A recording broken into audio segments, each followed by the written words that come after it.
मुंबईच्या महापौर रितू तावडेंना धमकीचा ईमेल, महापौरांची गाडी आणि केबिन उडवून देण्याची धमकी.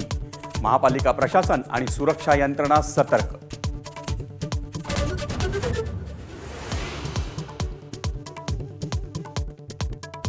गोरेगावमधील उड्डाणपुलाच्या कामावरून सुरू असलेल्या वादाला नववळण. पुलाच्या कामाबाबत आझाद मैदान पोलीस ठाण्यात तक्रार दाखल.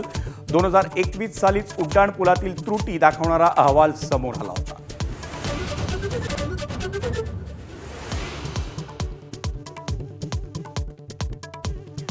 ठाण्यात एका ज्येष्ठ नागरिकाला परप्रांतीय कॅब चालकांकडून मारहाण. व्हिडिओ व्हायरल झाल्यानंतर शिवसैनिकांकडून चालकाला चोप.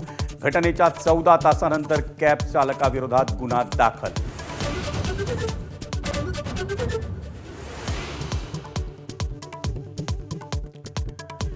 वर्षभरानंतरही मुंब्रा रेल्वे दुर्घटनेतील जखमी रेहान शेखच्या वेदना कायम.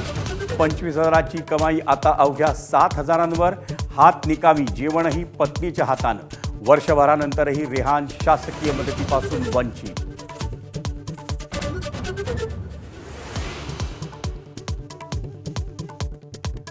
ठाण्यात 3 वर्षांच्या चिमुरड्यानं वाढदिवसाचा केक खाताना नकळत गिळल्या धातूच्या 2 सुया.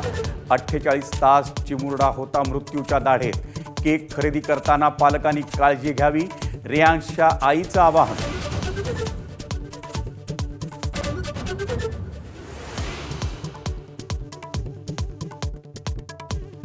मुंबईत गगनचुंबी टॉवर आणि झोपडपट्टीसाठी आता स्वतंत्र रेडी रेकनर दरांचं वर्गीकरण करण्यात येणार. महसूल मंत्री चंद्रशेखर बावनकुळेंची माहिती.